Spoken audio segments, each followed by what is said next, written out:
हमारे देश में अक्सर ऐसी घटनाओं के बारे में सुना जाता है कि किसी महिला ने सिर्फ बच्चियों को ही जन्म दिया और इसके लिए उसे प्रताड़ना का शिकार होना पड़ा। हमारे समाज में एक ऐसी सोच बनी हुई है कि बच्चियों को जन्म देना एक गुनाह की तरह देखा जाता है और उस महिला के प्रति लोगों की अलग तरह की धारणा बन जाती है जिसने सिर्फ बच्चियों को ही जन्म दिया हो। खासकर देश के पिछड़े इलाकों जहां शिक्षा का प्रचार प्रसार कम हुआ है, वहां ऐसी घटनाएं ज़्यादा सुनने को मिलती हैं। और तो और ऐसी महिला के पति और परिजन भी उसे दोषी ठहराने लगते हैं। पर क्या आप जानते हैं कि कोई महिला शिशु को जन्म देती है तो वह शिशु बच्चा होगा या बच्ची, इसमें उस महिला की कोई भूमिका ही नहीं होती। जी हाँ, वैज्ञानिकों द्वारा किए गए रिसर्च तो यही कहते हैं कि कोई महिला मेल शिशु को जन्म देगी या फीमेल शिशु को, इसमें खुद उसकी कोई भूमिका नहीं होती। जबकि जानकारी के अभाव में फीमेल शिशु को जन्म देना उसके दोष के तौर पर देखा जाने लगता है। वैसे तो आज की बच्चियां हर क्षेत्र में आगे हैं। वे अंतरिक्ष के सफ़र से लेकर बॉर्डर की सुरक्षा और फाइटर प्लेन उड़ाने का काम भी कर रही हैं। पर हमारे समाज, खासकर पिछड़े इलाकों में लोगों की सोच अभी तक बदल नहीं सकी है। तो आइए विस्तार से जानते हैं कि कोई महिला बच्चा को जन्म देगी या बच्ची को, इसमें किसकी भूमिका महत्वपूर्ण होती है, कौन से तथ्य इसके लिए जिम्मेदार होते हैं और कौन सी परिस्थितियां इसका कारक होती हैं। तो आइए सबसे पहले हम यह जानते हैं कि किसी महिला को पुत्र होगा या पुत्री, यह तय कैसे होता है। इस आम धारणा कि किसी महिला को बच्चा होगा या बच्ची, इसके लिए वह महिला जिम्मेदार है, वैज्ञानिक शोध इस आम धारणा के बिल्कुल उलट हैं। आइए जानते हैं कि कैसे। सबसे पहले तो यह जान लेते हैं कि किसी शिशु का जन्म होता कैसे है, इसके लिए कौन से तथ्य कारक होते हैं। शिशु का जन्म मानव शरीर में मौजूद क्रोमोजोम पर निर्भर करता है। ये क्रोमोजोम महिला और पुरुष दोनों में होते हैं। प्रकृति ने पुरुष के पास दो तरह के क्रोमोजोम दिए हैं जिन्हें विज्ञान की भाषा में एक्स और वाई क्रोमोजोम का नाम दिया गया है। वहीं महिलाओं में सिर्फ एक तरह का क्रोमोजोम होता है जिसे एक्स नाम दिया गया है। पुरुष और महिला के क्रोमोजोम का जब मेल होता है तो शिशु की उत्पत्ति होती है। महिला के पास सिर्फ एक तरह का ही क्रोमोजोम होता है तो जाहिर है कि वह सिर्फ एक तरह की क्रोमोजोम ही दे सकती है, जबकि पुरुष दो तरह के क्रोमोजोम दे सकते हैं। अब पुरुष ने अपने स्पर्म से अगर एक्स क्रोमोजोम दिया और महिला के पास एक्स क्रोमोजोम ही है तो इस एक्स और एक्स क्रोमोजोम के मिलन से बच्ची यानी फीमेल शिशु का जन्म होगा।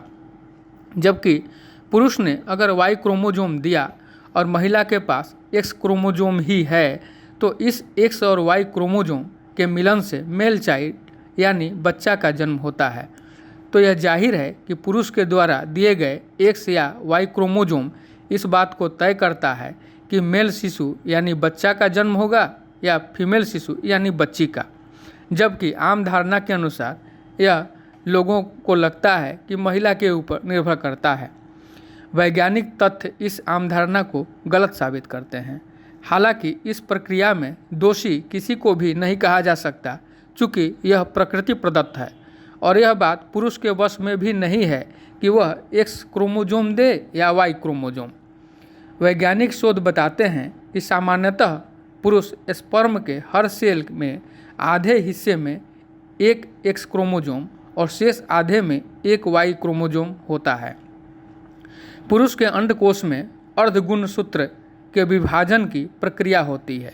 इस प्रक्रिया के दौरान प्राथमिक शुक्र को, जिसे अंग्रेजी में स्पर्मोटोसी कहते हैं, उसकी कोशिका में क्रोमोजोम का एक पूरा सेट यानी एक्स और वाई दोनों होता है, जिसका आगे दो चरणों में विभाजन होता है, जिससे ये एक्स और वाई क्रोमोजोम चार स्पर्म सेल में तब्दील हो जाते हैं। सामान्यतः पुरुष जननांग में एक प्राथमिक शुक्र कोशिका अंततः 4 स्पर्म कोशिका में तब्दील हो जाती है, यानी 2 एक्स कोशिका और 2 वाई कोशिका। तो बच्चा जन्म लेगा या बच्ची, इसकी संभावना आधी आधी हो जाती है। हालांकि कभी कभी पुरुष जननांग में इस प्रक्रिया के दौरान किसी तरह की गड़बड़ी भी हो जाती है। इस गड़बड़ी के कारण यह स्पर्म सेल असामान्य हो जाता है। जननांग की इस गड़बड़ी के कारण एक संभावित परिणाम यह होता है कि शुक्र कोशिका X और Y 2 क्रोमोसोम की जगह 4 क्रोमोसोम यानी XO, XY और Y में तब्दील हो जाती है। आइए अब जानते हैं कि अगर ऐसा होगा तो क्या जटिलताएं या दुष्परिणाम हो सकते हैं। X और X क्रोमोसोम का मिलन हुआ तो बच्चे का जन्म होगा, X और Y मिले तो बच्चे का। अब XX और X मिल गए तो मेल बच्चा तो होगा, पर जन्म से ही उसे क्लीफेल्टर सिंड्रोम नामक बीमारी होगी।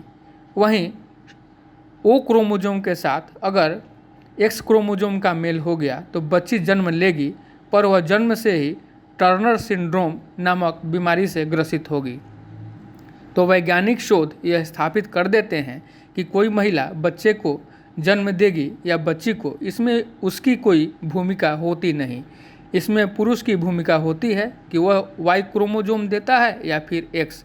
वैसे मुख्यतः इसमें प्रकृति की ही भूमिका होती है, क्योंकि पुरुष के पास X और Y क्रोमोसोम मौजूद होते ज़रूर हैं, पर यह उसके वश में नहीं होता कि वह X क्रोमोसोम देगा या फिर Y क्रोमोसोम देगा।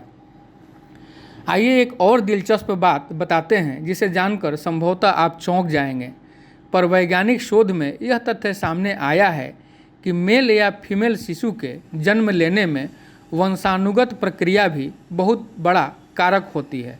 अर्थात अगर पूर्वजों को ज़्यादा मेल शिशु है तो आपको भी मेल शिशु होने की संभावना ज़्यादा होती है, और अगर पूर्वजों को फीमेल शिशु है तो फीमेल शिशु होने की संभावना ज़्यादा होती है।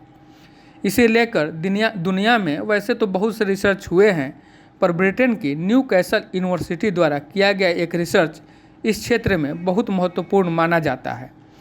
2008 ईस्वी में न्यू कैसल यूनिवर्सिटी द्वारा यह रिसर्च किया गया था और 12 दिसंबर 2008 को यह रिसर्च प्रकाशित हुआ था। इसमें अमेरिका और यूरोप के 927 परिवारों की 400 वर्षों से ज़्यादा के वंश वृक्ष को खोजा गया, यानी 1600 ईस्वी से 2008 ईस्वी तक उन 927 परिवारों के लोग कहाँ थे, कितने पुत्र कितने पुत्री उन लोगों को हुए, क्या किसी पीढ़ी के बीच कोई तालमेल हुआ जिससे पता लगे कि किस पीढ़ी में ज़्यादा पुत्र या ज़्यादा पुत्रियां होंगी। इन सब पर रिसर्च किया गया।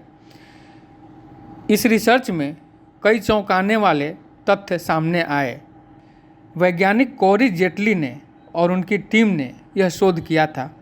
कोरी जेटली ने वंशावली प्रक्रिया में अपनी शोध में पाया कि किसी को मेल शिशु होगा या फीमेल शिशु, यह वंशानुगत है, यानी अगर किसी पुरुष के पूर्वजों को ज़्यादा संख्या में भाई होंगे तो उसके मेल शिशु पैदा करने की संभावना ज़्यादा होती है, पर उसके पूर्वजों में ज़्यादा संख्या में बहनें होंगी तो उसके फीमेल शिशु को जन्म देने की संभावना ज़्यादा होती है।